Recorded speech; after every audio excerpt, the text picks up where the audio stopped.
تمام تعریفیں حمد و ثنا اللہ تعالیٰ جل مجدہ الکریم کے لیے، ہر قسم کے درود و سلام نبی رحمت نور مجسم شفیع معظم احمد مجتبیٰ جناب حضرت محمد مصطفیٰ علی تحیت و ثنا کی ذات والا صفات کے لیے حمد و صلات کے بعد کچھ باتیں حقیقت ہوتی ہیں اور کچھ یوں لگتا ہے کہ یہ شاعرانہ تخیل ہے اور شاید کسی اچھے ادیب کی گھڑے ہوئے جملے ہیں یا کسی اچھے مقرر کی اچھے لب و لہجے کا شاخسانہ ہے۔ کسی شخص نے کہا کہ مجھے بھوک لگی تھی، میں نے روٹی کھائی، میرا پیٹ الحمدللہ مزیدار کھانا کھا کے بھر گیا۔ یہ تو ایک حقیقت ہے، بات فٹافٹ سمجھ میں آ گئی۔ ایک شخص نے کہا کہ میں شدید پیاس کے عالم میں تھا، پھر میں گھر پہنچا، ٹھنڈا اور مزیدار شربت مجھے پلایا گیا تو میری طبیعت بڑی سیر ہو گئی۔ یہ بات بھی بالکل سمجھ میں آتی۔ لیکن ایک شخص نے کہہ دیا کہ یار میرا بیٹا روٹی کھا رہا تھا تو اس نے جب تسلی سے روٹی کھائی تو میرا پیٹ بھی بھر گیا۔ اب یہ بات تھوڑی ٹھہر کے سمجھ میں آتی ہے، یہ فٹافٹ سمجھ میں لوگ کہتے ہیں تو شاعری ہے، یہ تو تخیل ہے، یہ تو آپ نے ادیبانہ جملہ بولا ہے۔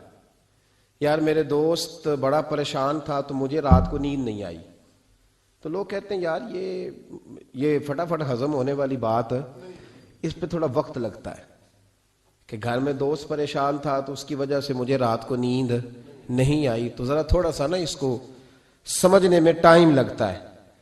وہ بیٹا سعودی عرب میں رہتا تھا تو اماں اس کی رات کو فٹافٹ اٹھ کے بیٹھ گئی گھبرا کے۔ خاوند نے پوچھا تجھے کیا ہوا؟ تو کہنے لگی مجھے لگتا ہے کہ بیٹا نا پردیس میں کچھ پریشان ہے۔ تو کئی دفعہ وہ والد صاحب مذاق بھی اڑاتے ہیں، کہتے ہیں تجھے کوئی غیب کا علم ہے؟ سو جا چپ کر کے، اچھا بھلا تھا میری ابھی شام کو بات ہوئی ہے۔ یعنی اتنی جلدی بات یہ شعور میں آتی، صحیح کہہ رہا ہوں؟ یہ مطلب میں نے کھانا کھایا میرا پیٹ بھر گیا یہ تو سمجھ میں آئی، لیکن میرے بیٹے نے کھانا کھایا اور میرا پیٹ بھر گیا یہ سمجھ میں نہ آئی۔ میں پریشان تھا، رات بھر میں سو نہ سکا، یہ تو سمجھ میں آتی ہے، لیکن میں پریشان تھا اور میری وجہ سے میرا دوست ساری رات بیدار رہا، یہ بات سمجھ میں۔ یہ لوگ اس کو شاعرانہ بات سمجھتے تھے، لیکن میرے رب کریم نے اس بات کو قرآن پاک میں بیان فرما دیا۔ لقد جاءکم رسول من انفسکم، فرمایا تحقیق میں نے تمہیں میں سے تمہیں رسول عطا فرمایا۔ عزیز علیہ ما عنتم، ذرا آیت کا لطف لیجئے گا، مزہ لیجئے گا۔ فرمایا تم اگر مشکل میں پڑو نا تو یہ بات میرے نبی کو تکلیف دیتی ہے۔ امت اگر پریشان ہو تو حضور پر گراں گزرتا ہے، حضور پریشان ہوتے ہیں، نبی پاک کو تکلیف ہوتی ہے اگر امت آزمائش میں ہو۔ عزیز علیہ ما عنتم، میں نے کہا کہ یہ بات اتنی جلدی ہضم ہونے والی نہیں تھی، پر رب کریم نے جب قرآن میں بیان کر دیا، جب اللہ نے اسے اپنے محبوب کی شان میں نعت بنا کے نازل کر دیا کہ میرے محبوب کے غلاموں تم اگر کبھی آزمائش میں ہو تو میرے رسول پر یہ بات بوجھ بن جاتی، اور فرمایا حریص علیکم، وہ تمہاری بھلائی چاہنے میں جلدی کرتے ہیں، جلدی کرتے ہیں۔ وبالمؤمنین رؤوف الرحیم، مومنوں پہ رؤوف بھی ہیں اور رحیم بھی۔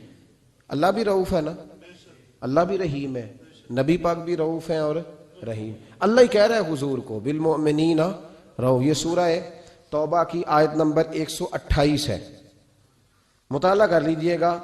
اللہ نے نبی پاک کو کہا وبالمؤمنین رؤوف الرحیم، مومنوں پہ رؤوف بھی ہیں اور عقیدہ شرط ہے دین میں۔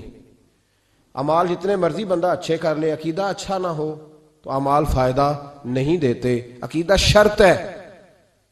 کہتے ہیں نہیں جو لفظ اللہ کے لیے کہا اگر نبی پاک کے لیے کہا تو مشرک ہو جائیں گے، تو اللہ نے خود نبی پاک کو رؤوف الرحیم کہا۔ ایمان ہوا کہ شرک ہوا؟ فٹافٹ لوگوں نے شرک کفر بڑا سستا سمجھ لیا ہے، کہتے ہیں جی اگر اللہ کو غیب ہے اور حضور کے لیے بھی لفظ بولا تو مشرک ہو جائیں گے۔ ہاں کچھ لفظ ایسے ہیں جو صرف اللہ کے لیے، کسی اور کے لیے بولنا درست۔ لفظ اللہ یہ صرف اللہ، لفظ رحمان یہ صرف، کبھی کسی سے آپ نے سنا ہے اس نے نبی پاک کو رحمان کہا ہو؟ رحمان صرف اللہ۔ تو جو لفظ خالصتاً مالک کے لیے ہیں وہ مخلوق کے لیے بولنا درست. اور اگر اللہ خود کہے اپنے نبی کو رؤوف الرحیم، دیکھیں نا اللہ سنتا ہے نا، تو آپ اللہ معاف کرے نہیں سنتا. بہت سارے دوست چپ رہے ہیں، شاید نہیں سنتا. مجھے کسی شخص نے پوچھا جی اللہ سنتا ہے؟ جی میں نے کہا سنتا ہے. تو اس نے کہا آپ سنتے ہیں؟ تو کیا کہوں اسے؟ بہ رہا ہوں میں، حالانکہ مجھے سنتا ہے. تو شرک ہو گیا، کفر ہو گیا. بھائی اللہ سنتا ہے، سنتا ہے. تو اس نے کہا جناب سیٹھ صاحب، استاد جی، سر جی، پروفیسر صاحب، ٹیچر صاحب، علامہ صاحب، مفتی صاحب، قاری صاحب، والد صاحب، آپ بھی سنتے ہیں؟ کبھی سنتا ہوں. اب بھی تو کہہ نہیں سکتا کہ میں نہیں سنتا. بس ایک فرق ہے، وہ یاد رکھے کہ جس طرح اللہ سنتا ہے اس طرح بندہ نہیں سن سکتا، کیونکہ اللہ کی جو سماعت ہے وہ ذاتی ہے. بندہ اتنی دیر تک نہیں سنتا جب تک اللہ اسے کان نہ عطا کرے. یہ فرق یاد رکھیں، یہ فرق ہے. کوئی کفر نہیں ہوتا، کوئی شرک نہیں ہوتا، لیکن لوگ بازاروں میں نکلے ہوئے ہیں کفر، شرک اور بدعت کی پوری پٹاریاں بانٹتے ہیں اور مفت تقسیم کرتے ہیں. فی سبیل اللہ، معاذ اللہ ثم معاذ اللہ. میرے بھائی یاد رکھیں، قرآن نے کہا نبی پاک کو وَبِالْمُؤْمِنِينَ رؤوف الرحیم. ہمارے ہاں نا معاشرے کے اندر کچھ چیزیں ایسی ہیں جو آہستہ آہستہ زور پکڑتی جا رہی ہیں. ان میں سے ایک چیز ہے خود غرضی، خود پسندی، اپنی ذات اور اپنی سوچ کے دائرے میں بند رہنا. وہ اقبال نے جو کہا تھا نا، اگرچہ بت ہیں جماعت کی آستینوں میں، پر مجھے ہے حکم ازاں لا الہ الا اللہ. میں نے دیکھا ہے ہماری اپنی جو چھوٹی چھوٹی جماعتیں بن جاتی ہیں وہ اپنے اپنے خول میں بند ہو جاتی ہیں. انہیں خیر اپنے پاس نظر آتی ہے، جو پیچھے لگے ہوتے ہیں ان میں نظر آتی ہے، نہ ادھر نظر آتی ہے معاذ اللہ اور نہ ادھر. خود غرضی، خود پسندی، اپنی ذات کے دائرے میں بند رہنا محدود کر دیتا ہے انسان کو. خدا مجھے ایسی خدائی نہ دے کہ اپنے سوا کچھ دکھائی نہ دے. اور پھر اس کا لوگوں نے ایک اور ترجمہ کر لیا ہے اپنے آپ کو سمجھانے کے لیے، اپنی طبیعت کو لگانے کے لیے ایک اور ترجمہ کر لیا. وہ ترجمہ کیا ہے؟ وہ کہتے ہیں جی میں کسی کے ذاتی معاملات میں دخل نہیں دیتا. ذاتی معاملات میں دخل دینا اور ہے، اور کسی پریشان حال کی پریشانی کو دور کرنا اور ہے. کسی شخص کے ذاتی معاملات میں دخل دینا اور ہے، اور گرتے ہوئے کا ہاتھ تھامنا اور ہے. اب لوگوں نے پتہ کیا کیا، یہ دخل نہیں دیتا، اس کا مطلب پتہ کیا ہے؟ کوئی قرضے میں ڈوبا ہوا ہے تو اس کا ذاتی معاملہ ہے، وہ میرا معاملہ نہیں ہے. کوئی آدمی دکھوں میں گھر گیا ہے تو کہتے ہیں وہ اس کا ذاتی معاملہ ہے. اب ذاتی معاملے کا یہ ترجمہ کیا لوگوں نے. میرے رسول کریم علیہ السلام نے دین کو اتنا کھول کر بیان کیا، اتنا کھول کر بیان کیا. مسلم شریف کی یہ حدیث شاید اس درجے کی بات دوسری کہیں مل ہی نہیں سکتی. رسول پاک علیہ السلام نے فرمایا قیامت کے دن رب کریم ایک بندے سے فرمائے گا کہ میں بھوکا تھا تو نے مجھے روٹی کیوں نہیں دی؟ اللہ فرمائے گا میں پیاسا تھا تو نے پانی نہیں پلایا، میں بیمار تھا تو تیمارداری کرنے نہیں آیا. بندہ عرض کرے گا مولا تو کھانے سے، پہننے سے، پینے سے، بیمار ہونے سے بے نیاز ہے، یہ کیسے ہو گیا؟ تو رب کریم فرمائے گا وہ تیرے پڑوس میں جو میرا بندہ بیمار تھا، وہ جو بھوکا اور پیاسا تھا، تو بس تجھے سمجھ ہی نہیں آئی. اتنے بڑے لفظ آپ کو حدیث میں دوسرے، اور صحیح مسلم کی حدیث ہے، فرمایا میں بھوکا تھا، میں پیاسا تھا. اس میں کوئی شک نہیں کہ جب آپ کسی کے ذاتی معاملات میں مداخلت کرتے ہیں تو آپ کو پریشانی اٹھانی پڑتی ہے، لیکن نیکی ہوتی تب ہے جب آپ پریشان ہوتے ہیں. نیکی ہوتی ہی تب ہے جب آپ، توجہ ہے میری بات پر آپ حضرات؟ کچھ باتیں آپ سننا چاہ رہے ہیں جو میں ابھی کروں گا نہیں، میں وقت آنے پہ کروں گا. کچھ چیزیں آپ سننا چاہ رہے ہیں حالات پر، لیکن میں ابھی بات بس اتنا آپ کو بتاؤں گا کہ انشاءاللہ تعالی یہی چراغ جلے گا تو روشنی ہوگی. یہ میں آپ کو بتاؤں گا انشاءاللہ تعالی، اور بڑی خیر ہوگی، بڑی خیر. آپ ہمارے چہرے دیکھ رہے ہیں، طبیعتیں دیکھ رہے ہیں، یہ نور بھرا انداز دیکھ رہے ہیں. اس کا مطلب یہ ہے کہ تیز ترین ہوا بھی کچھ چھتوں کو نہیں گرایا کرتی. بس آپ سمجھ لیں بات کو. تو بس کچھ لوگ اپنے آپ پہ تھوڑا سا کنٹرول کریں، جن کو حقیقتوں کی خبر نہیں وہ ذرا تبصرے کرنے سے بچیں، اس لیے کہ عالم کی عزت نبی پاک کی عزت ہے. یہ خود رسول پاک نے بیان فرمایا، وہ ذرا تبصرے کرنے سے. بس اتنی بات کہتا ہوں، اور میں دعا مانگ رہا ہوں کئی دنوں سے کہ خاصہ خاصان رسول وقت دعا ہے. تو بہرحال میں کچھ چیزیں ہیں جن کو کسی موقع پر انشاءاللہ تعالی ہم اس پر بات کریں گے. ابھی جو بات کر رہا ہوں آپ صرف اسی پہ توجہ رکھیں، آج اسی کو سنیں، اسی کو سنیں. اور آپ دیکھیں کہ الحمدللہ تبارک و تعالیٰ کچھ چراغ ایسے ہوتے ہیں جو تیز ہوا میں بھی چلتے ہی رہتے ہیں اور ان کی روشنی، اقبال نے کہا تھا ہوا گو تند و تیز ہے لیکن چراغ اپنا جلا رہا ہے، وہ مرد درویش حق نے جس کو عطا کیے ہے انداز خسروانہ۔ تو بہرحال الحمدللہ اعلیٰ احسان ہی کچھ آزمائشیں بتلاتی ہیں کہ آزمائش آئی ہے تو کوئی خیر تھی تو آئی ہے نا، کچھ مسئلہ تھا، تو جب آزمائشیں آتی ہیں تو اس کا معنی ہے کہ حق تھا تو آزمائش آئی۔ بہرحال اللہ تبارک و تعالیٰ بڑا فضل فرمانے والا ہے، ان مع العسر یسرا فإن مع العسر یسرا۔ بہرحال آمدام برسر مطلب جو کہہ رہا ہوں آج صرف اسی پہ توجہ رکھیں آپ حضرات۔ میرے نبی کریم علیہ الصلاۃ والسلام کا جو حضور نے ہمیں جو مزاج دیا، حضور ذاتی، جب آپ کسی کا ذاتی معاملہ لیتے ہیں نا، ہمارے یہاں پتہ کیا حال ہے، وہ پیر صاحب باقی تو ہر معاملے میں مرید سے توقع رکھتے ہیں کہ وہ میرے ہر معاملے میں دخل اندازی کرے، یعنی میں اگر روڈ پہ نکلوں تو استقبال بھی کرے، اور میں چندے کا اعلان کروں تو چندہ بھی دے، میری جماعت کو بھی آگے بڑھائے، لیکن اس کا کوئی مسئلہ ہے تو پھر اس کا ذاتی ہے۔ نبی پاک نے ہمیں یہ مزاج، میں لاہور میں تھا، سفر جب لوگ زیادہ کرتے ہیں تو تجربہ بھی ان کا بڑھتا جاتا ہے، لوگوں سے بندہ جیسے جیسے ملتا ہے، تو ایک شخص نے مجھے کہا، شاید میں نے پہلے بھی بتایا تھا، کہنے لگا جی کچھ مریدوں کو منع کریں، انہوں نے رکشے پہ لکھوایا ہو سب میرے پیر کی دعا ہے۔ تو دیکھیں نا، آپ کوئی سوچنے والا کہے گا کہ رکشہ ہی ملا ہے پیر کی دعا سے، تو ان کو منع کریں، تو آپ کہہ دیں ذرا، آپ کی بات زیادہ دور جاتی ہے۔ تو میں نے کہا چلو اس طرح کرتے ہیں، مرید کو منع کر دیں وہ رکشے پہ نہ لکھوائے کہ میرے پیر کی دعا ہے، تو پیر چلو اپنی پجاروں پہ لکھوا لے کہ سارا میرے مریدوں کا نذرانہ ہے، وہ چلو لکھوا لے، یہ تو اجازت ہونی چاہیے نا، وہ تو ذرا اپنی بڑی پجاروں کے پیچھے لکھوا لے، چونکہ وہ تو کوئی کام نہیں کرتا، تو وہ تو یہ نیکی کرے نا۔ باقی کسی شخص کا جب جو لوگ آپ کے دائیں بائیں ہوتے ہیں نا، آپ کے خدمت گزار ہوتے ہیں، آپ کے ساتھ اٹیچ ہوتے ہیں، ان کے اگر اوپر غربت آتی ہے، پریشانی آتی ہے، آزمائش آتی ہے، تکلیف آتی ہے، تو وہ ان کا ذاتی معاملہ نہیں، میرے نبی پاک نے اسے ذاتی معاملہ نہیں کہا۔ حضرت ربیعہ بن کعب کی وہ حدیث تو سارے لوگ سناتے ہیں کہ وضو کرایا کرتے تھے تو نبی پاک نے فرمایا کچھ مانگ لے، انہوں نے جنت میں نبی پاک کا پڑوس ہی مانگ لیا، یہ بخاری میں موجود ہے۔ لیکن وہ والی حدیث بھی پڑھو کہ جب نبی پاک نے انہیں کہا کہ ربیعہ تو مجھے وضو کراتا رہتا، شادی کیوں نہیں کرتا؟ حضور نے نہیں فرمایا کہ اس کا ذاتی معاملہ ہے، میں شادی کراؤں گا، میں اس کام میں کیوں آؤں گا، شادی کیوں نہیں کرتا؟ عرض کی حضور کوئی کاروبار نہیں، کوئی معاملہ نہیں، کوئی رنگ روپ نہیں، اور آپ کی خدمت سے بھی رک جاؤں گا۔ کہتے ہیں حضور خاموش ہو گئے۔ اگلے دن پھر پوچھا نکاح کیوں نہیں کرتے؟ میں نے کہا حضور نہ کاروبار ہے، نہ گھر ہے، نہ مکان ہے، نہ رنگ روپ ہے، کون رشتہ دے گا؟ جب میں یہ کہہ کے باہر نکلا نا، حضور خاموش ہو گئے، تو میرے دل میں خیال آیا ربیعہ تو بحث کیوں کرتا ہے اور ان کو بتاتا ہے جنہیں اللہ نے سارا کچھ ہی عطا فرمایا ہوا ہے۔ حضور کہتے ہیں شادی کیوں نہیں کرتا؟ تو چپ کر کے کہہ دے محبوبہ جیسے دل کرتا ہے ویسے کر دے، تو آگے سے دلیلیں دیتا پھرتا ہے۔ یہ بھی کو بات ہوئی۔ فرماتے ہیں اگلے دن میں نے ارادہ کر لیا، حضور نے اگر آج کہا تو کہہ دینا یا رسول اللہ جیسے دل ہو کرے۔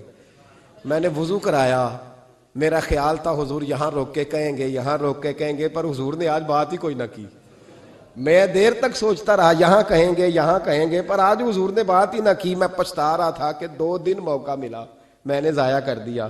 فرماتے ہیں وضو پورا کرا کے جب میں باہر نکلا، دروازے تک پہنچا تو محبوب نے آواز دی، بات سن۔ میں ٹھہر گیا، فرمایا شادی کیوں نہیں کرتے؟ کہتے ہیں میرا تو دل پھولوں کی طرح کھل اٹھا۔ میں نے کہا یا رسول اللہ جیسے دل کرتا ہے کرا دے۔ نبی پاک علیہ الصلوۃ والسلام نے فرمایا فلاں قبیلے کے سردار کے پاس جاؤ، اسے کہا اپنی بیٹی کا نکاح تیرے ساتھ کر دے۔ کہتے میں گیا، تھوڑی دیر کے لیے توقف کیا انہوں نے، لیکن پھر وہ راضی ہو گئے۔ میں واپس آیا، سنو یہ جی اس کا ذاتی معاملہ ہے، لیکن نبی پاک نے دیکھا کہ اس کو ضرورت ہے میری، اس کا نکاح نہیں ہو رہا، گھر نہیں آباد ہو رہا، تو حضور نے پورا کردار ادا کیا۔ میرے محبوب کریم علیہ الصلوۃ والسلام نے حضرت حارثہ بن نعمان کو بلایا، فرمایا تیرا ایک مکان خالی ہے؟ کہ یا رسول اللہ ہاں۔ فرمایا یہ میرے ربیعہ کو دے دے، اس میں رہا کرے گا، دلہن کو لائے گا۔ حضرت بریدہ اسلمی کو بلایا، فرمایا ایک کھجور کی گٹھلی کے برابر سونا چاہیے۔ یا رسول اللہ کس لیے؟ فرمایا میرے اس غلام نے اپنی بیوی کو حق مہر دینا ہے۔ حضرت سیدنا عثمان غنی کو بلایا، تیسرے صحابی، فرمایا ایک مینڈے کا بندوبست تو نے کر کے دینا ہے۔ حضور کس لیے؟ فرمایا میں نے اپنے غلام کا ولیمہ کرنا ہے، بکرے کا بندوبست کر۔ ساری تیاریاں کر کے دیں۔ حضرت ربیہ کہتے ہیں جب میں دلہن بیاہ کے گھر لایا تو میرے دوست یار رشتہ دار مبارک دینے آئے، کہنے لگے تیری کیا بات ہے، شادی بھی اعلیٰ خاندان، ولیمہ بھی، اور کھجور کی گٹھلی کے برابر حق مہر بھی۔ تو حضرت ربیہ رو پڑے، فرمانے لگے میں تو کالا کلوٹا حبشی غلام تھا، سلام بھی کوئی نہیں لیتا تھا، مجھے مبارک نہ دو، میرے مصطفیٰ پہ درود و سلام پڑھو۔ یہ سارا حضور کا کرم ہے۔ کہتے ہیں اس کا ذاتی معاملہ ہے، بھئی سارا دن تیرے ساتھ رہتا ہے، اٹھتا بیٹھتا ہے، تیری نوکری کرتا ہے، تو نے کبھی پلٹ کے دیکھا ہی نہیں، تو نے کبھی اشک شوئی نہیں کی، تو نے اتنا ٹائم ہی نہیں دیا کہ تیرے کندھے پہ سر رکھ کے رو سکے، تیری توجہ ہی نہیں۔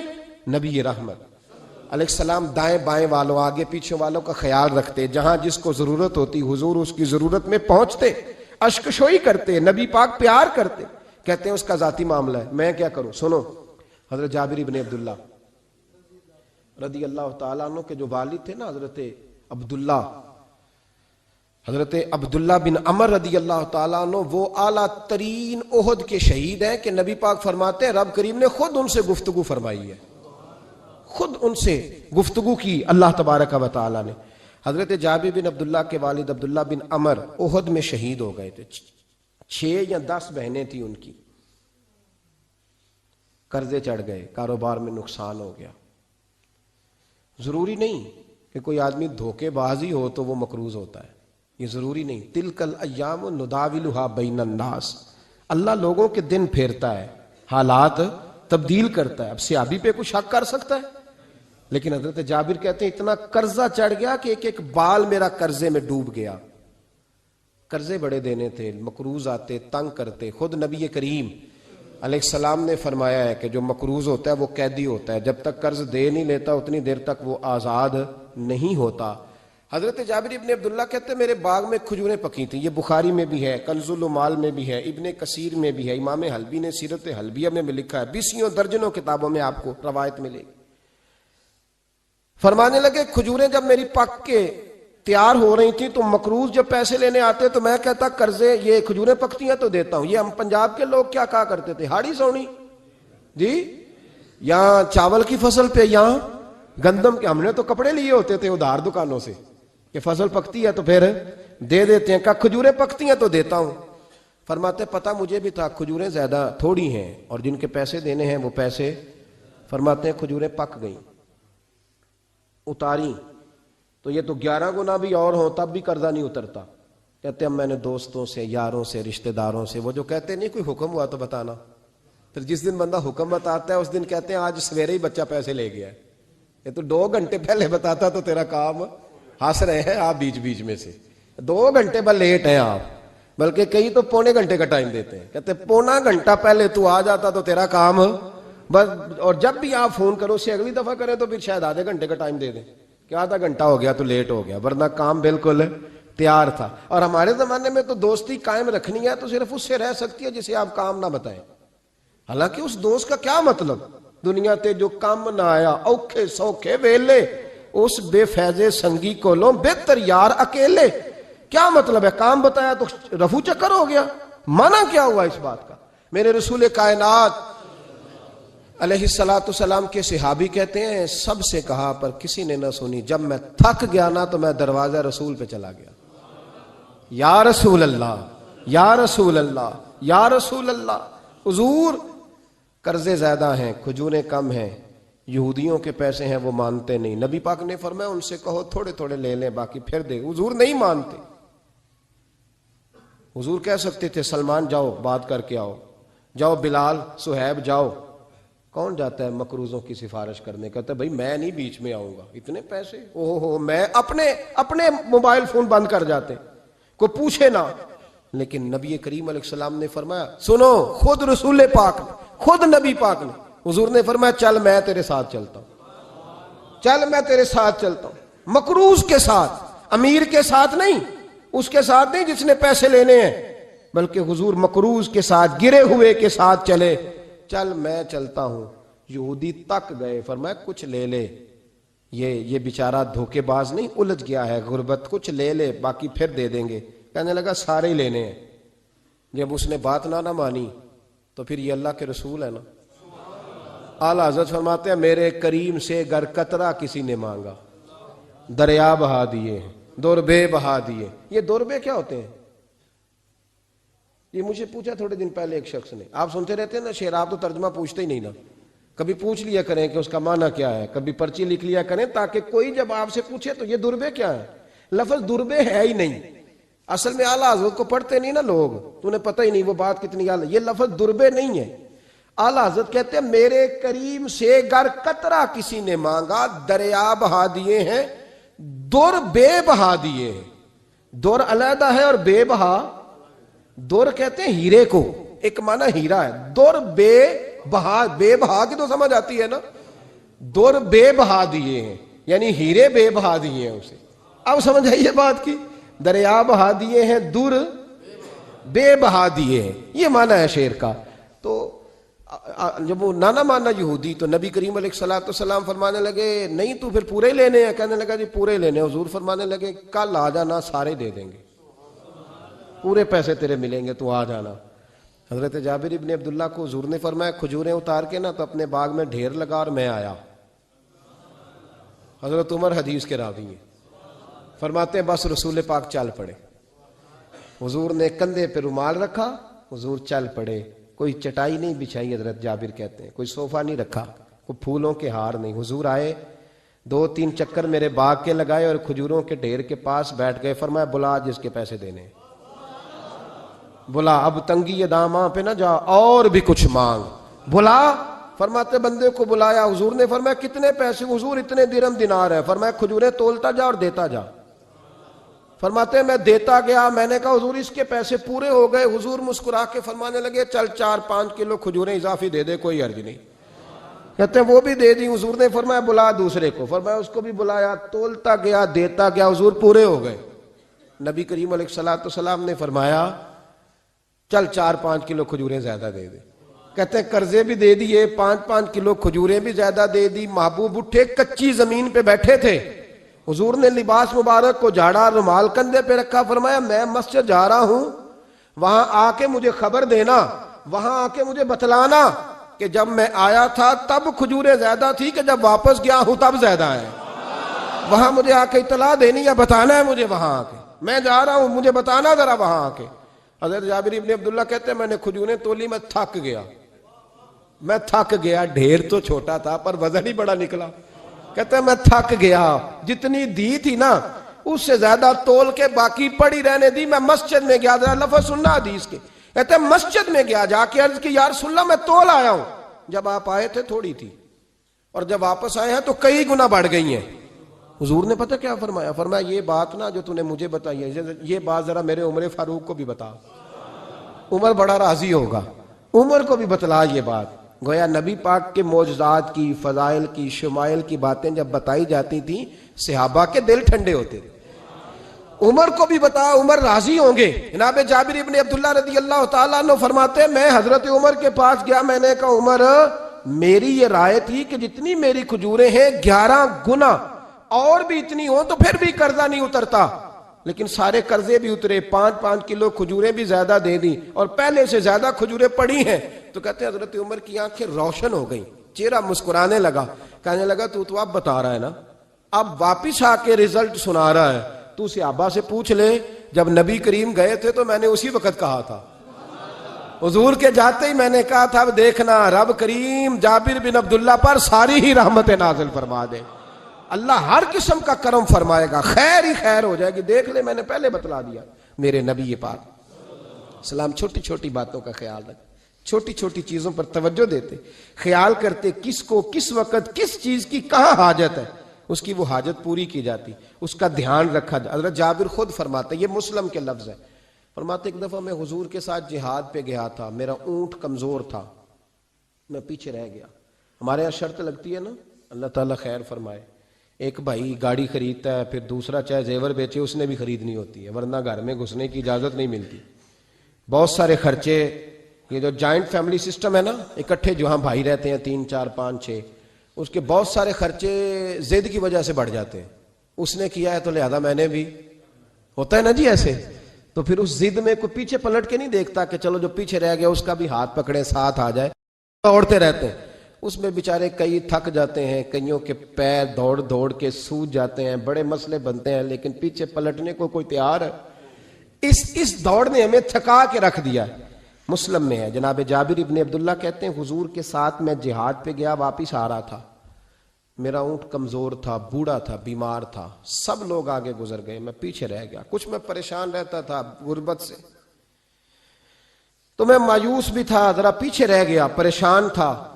فرماتے ہیں نبی پاک نے 2-3 دفعہ پلٹ کے دیکھا، ادھر دیکھو، میں نے اپنی زندگی میں بڑے لوگ دیکھے ہیں، وہ امیروں میں چلے گئے، پیچھے پلٹ کے انہوں نے غریبوں کو کبھی نہیں دیکھا، کہ وہ ایک دوست ہوتا تھا ہمارا جو ماڑا ہے، غریب ہے، پلٹ کے نہیں دیکھا۔ کہتے ہیں نبی کریم علیہ الصلوۃ والسلام آگے گئے، سب سے آگے، حضور نے 2-4-5 دفعہ پیچھے پلٹ کے دیکھا۔ جابر ابن عبداللہ کہتے ہیں جب میں نظر نہ آیا تو میرے محبوب کا انداز کریمانہ دیکھیں، حضور اعلانیہ فرمانے لگے، بھئی مجھے جابر نہیں نظر آ رہا، بے خبر ہو جو غلاموں سے، واقعہ کیا ہے، واقعہ کیا ہے؟ یہاں ہمارے استاد جب یہ حدیث پڑھا رہے تھے نا، یہ حدیث پڑھا رہے تھے تو اچانک رونے لگ گئے۔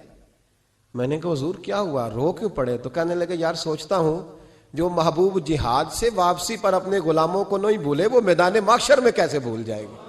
وہ وہاں بھی پوچھیں گے فلانا کدھر گیا، فلانا کدھر گیا، ایک ایک کا نام لیں گے، حضور نام لیں گے، ہماری موج بن جائے گی۔ نبی کریم نے پلٹ کر کے دیکھا، جابر نہیں نظر آ رہے، حضور ان کا اونٹ کمزور ہے، پیچھے رہ گئے۔ حضور نے یہ نہیں فرمایا کہ ذرا آہستہ کرو ساتھ، یہ نہیں فرمایا، بلکہ نبی پاک نے فرمایا تم چلو۔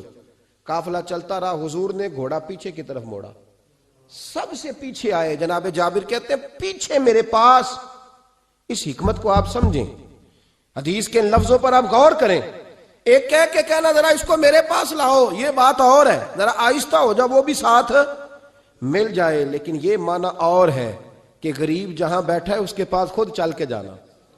حضور خود پلٹ کے پیچھے آئے اور فرماتے ہیں میں چونکہ پریشان تھا تو محبوب میری طرف دیکھ کے فرمانے لگے اس کو دوڑاتا کیوں نہیں، پیچھے کیوں رہ گیا؟ تو کہتے ہیں مایوس بندہ، پریشان بندہ کبھی کبھی وہ اس طرح بولتا ہے کہ جیسے کڑ رہا ہے، تھوڑا سا نا سخت ترش باتیں بھی کرتا ہے۔ کہتے ہیں میں نے اس عالم میں نا، میں نے کہا حضور اس قابل ہوتا تو سب کے ساتھ مل نہ جاتا، کمزور ہے، ماڑا ہے، مہران ہے، اور وہ بھی پرانی جو چل ہی نہیں سکتی، یہ کہاں یا رسول اللہ دوڑے گا، اس قابل ہی نہیں ہے۔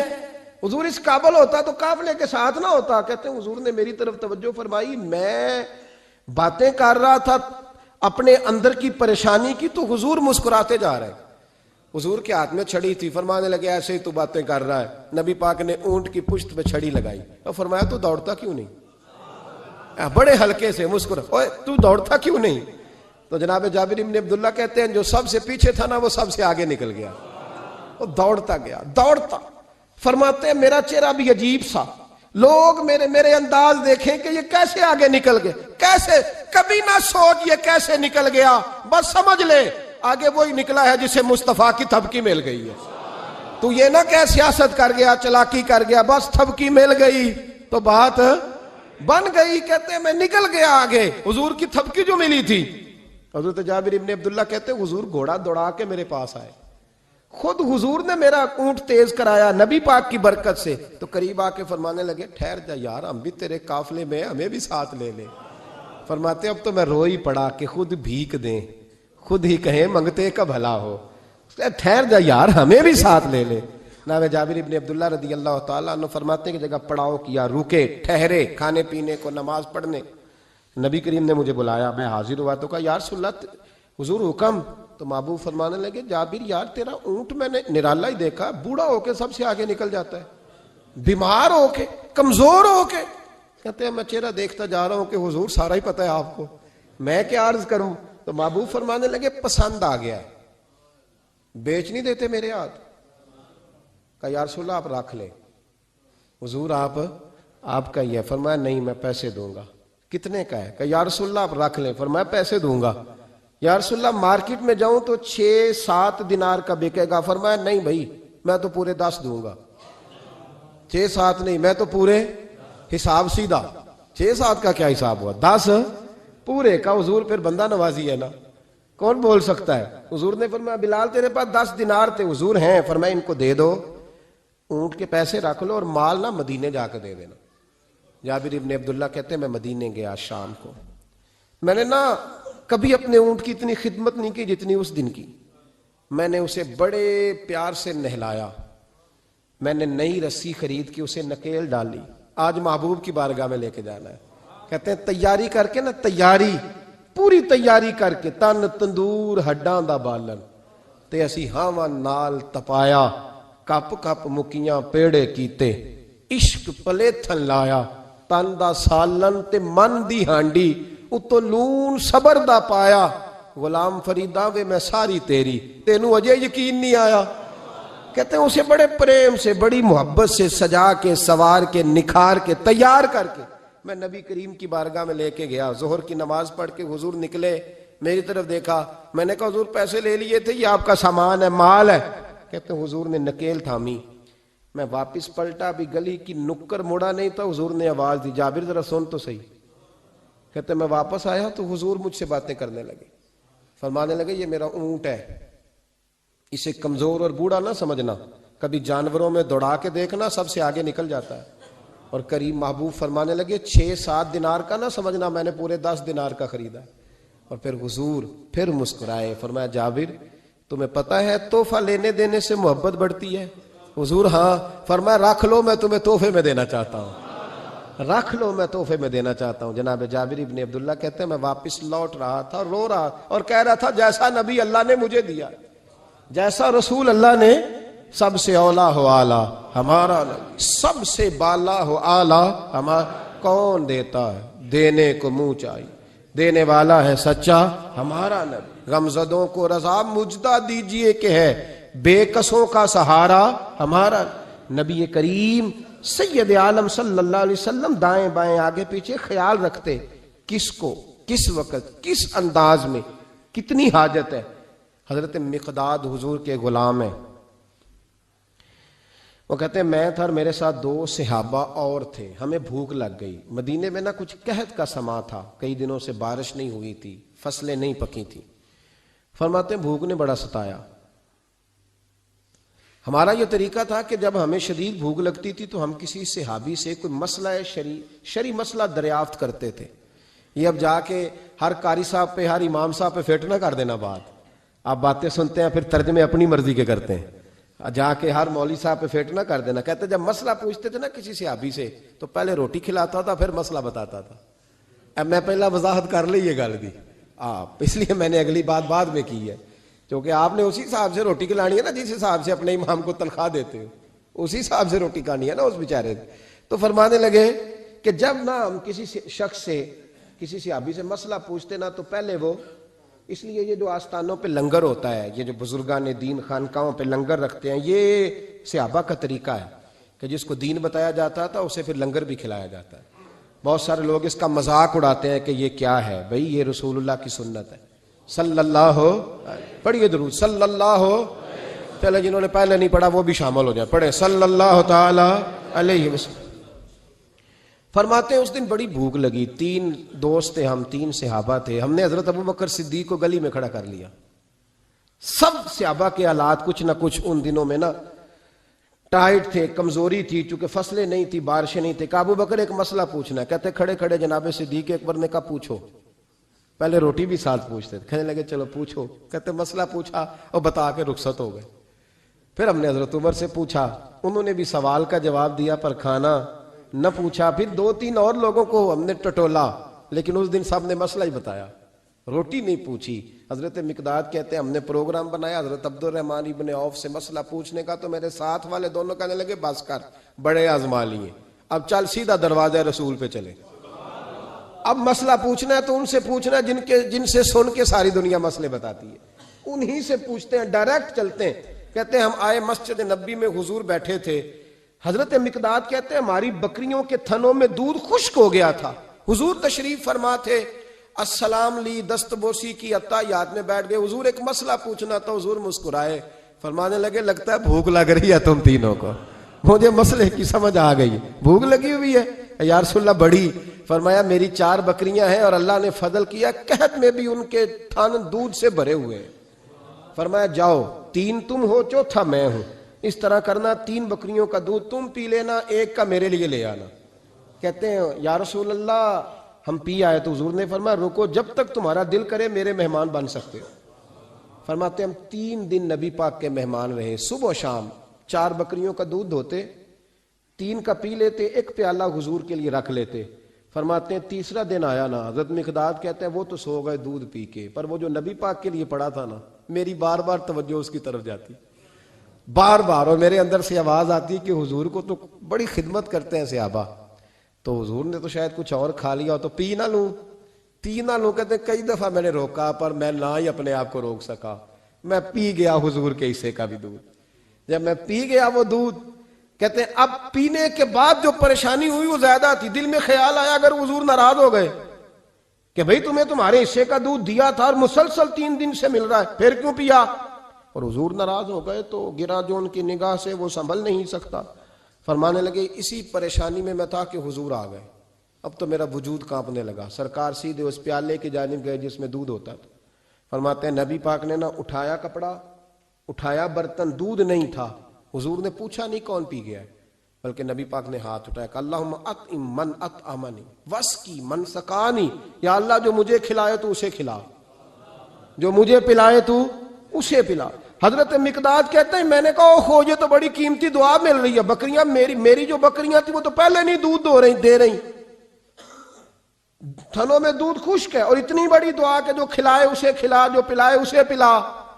نبی کریم علیہ السلام کی دعا سنی تو کہتا میں بستر کے اندر منہ دیا ہوا تھا، جھٹ سے میں نے کپڑا اتارا، چھری پکڑی اور اپنے باڑے میں چلا گیا کہ ایک بکری ذبح کر کے لاتا ہوں، حضور کو کھلاتا ہوں تاکہ یہ دعا مجھے مل جائے کہ یا اللہ جو مجھے کھلائے تو اسے کھلا۔ فرماتے ہیں میں بکریوں کے باڑے میں گیا، جن بکریوں کو کئی دن ہو گئے تھے دودھ نہیں دیا تھا، جیسے ہی میں نے چراغ جلایا میں حیران ہو گیا کہ سب کے تھن دودھ سے بھرے ہوئے۔ کہتے میں نے 3-4 بکریوں کا دودھ دھویا، برتن میں بھرا، محبوب کی بارگاہ میں لایا۔ کہتے ہیں حضور نے خوش ہو کے پیا، جب پی لیا نا نبی کریم نے تو حضور فرمانے لگے چل میں نے تیرا لایا پی لیا، اب یہ بتا میرا کس نے دیا تھا؟ اب وہ والی بات کرنا جس کے گچھے سے لچھے جڑے نور کے، ان ستاروں کی نزہت پہ لاکھوں سلام، ان کے خطبے کی ہیبت پہ کروڑوں درود، ان کی باتوں کی لذت پہ لاکھوں سلام، جس کی تسکین سے روتے ہوئے ہنس پڑے، اس تبسم کی عادت پہ فرمایا بتا میرے والا کس نے پیا؟ کہا یا رسول اللہ بڑا روکا اپنے آپ کو، پر محبوبت آپ کی بکریوں کے دودھ کی لذت ہی کیا ہے، حضور نہیں روک سکا۔ تو محبوب کریم فرمانے لگے اچھا اکیلے پی گئے ہو، جا پھر دودھ بھی تو میرا پی گیا ہے، اور میں تیرے لیے پھر دعا کرتا ہوں کہ یا اللہ اس نے مجھے پلایا تو اسے پلا، اس نے مجھے کھلایا تو اسے کھلا۔ نبی کریم ہر اس شخص کا خیال رکھتے جو بھوکا ہوتا، جو پیاسا ہوتا، جو کمزور ہوتا، تھوڑا تھوڑا دائیں بائیں دیکھ، یہ حضور کی سیرت کا بہت بڑا پہلو ہے، تھوڑا تھوڑا دائیں بائیں آگے پیچھے ضرور دے۔ یقیناً جب آپ کسی کے کام آتے ہیں تو آپ کو آزمائش سے گزرنا پڑتا ہے، یقیناً میں نے اپنے دور میں یہ منظر دیکھا ہے، اگر آپ ہاتھ پھیلا رہے ہیں تو آپ مانگنے والے ہیں، اور اگر آپ ہاتھ نہیں پھیلا رہے تو لوگ کہتے ہیں پتہ نہیں کوئی تو چکر ہوگا، اگر آپ سوال نہیں کر رہے تو پھر لوگ کہتے ہیں کوئی تو ایسا کھاتا ہوگا جہاں سے دولت، یعنی کوئی ایسی سمت نہیں جہاں آپ محفوظ رہ سکیں، آپ کو دونوں جانب سے لوگ گھیریں گے، دونوں جانب سے۔ جب آپ کسی کے کام آئیں گے، جب آپ کسی تک پہنچیں گے، جب آپ کسی کو، اور میں نے یہ بھی دیکھا ہے، میں ساری حفظ ما تقدم کے طور پہ آپ کو سمجھا رہا ہوں، آپ نے کسی شخص کی مدد کر دی نا، آپ نے مدد کی تو وہ بھی کئی دفعہ بدگمان ہوتا ہے کہ اس کے پاس بڑا کچھ تھا تبھی تو مدد کی نا اس نے، حالانکہ آپ نے ان باتوں پہ غور نہیں کرنا، یہ ساری چیزیں آئیں گی، کیونکہ اگر کسی شخص کی بری عادت کی وجہ سے آپ اپنی اچھی چھوڑ دیں گے تو پھر آپ کا نقصان ہوگا، اس کا نقصان۔ نبی پاک کے اخلاق یہی ہیں کہ سامنے والا جو مرضی کرے، ہم نے وہ کرنا جس کا درس ہمارے نبی نے ہمیں دیا ہے، ہم نے وہ کام کرنا ہے جس کا پیغام ہمارے رسول نے ہمیں دیا، اس لیے بڑی خیر کریں، دائیں بائیں آگے۔ کچھ لوگ بہن بھائیوں سے اچھا سلوک کرتے ہیں، جواب میں اچھا سلوک نہیں ملتا، مجھے پتہ ہے نہیں ملتا، تو آپ یہ بتائیں کہ ان کے ساتھ اچھا سلوک اللہ کو راضی کرنے کے لیے کیا تھا یا جواب لینے کے لیے کیا تھا؟ آپ نے نہیں دیکھنا کہ سامنے والا کیا کر رہا ہے، آپ نے یہ دیکھنا ہے کہ اللہ کس بات میں راضی، اللہ کے رسول کس بات میں راضی، میری آخرت کا نفع کس چیز میں، میری روح کو، میرے ضمیر کو اطمینان۔ این عشق جنانو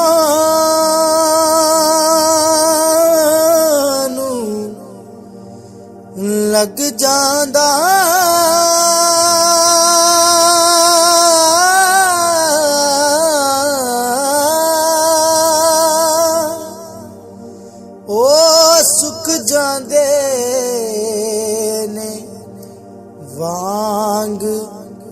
ਜ਼ਮਾਨਿਆਂ ਦੇ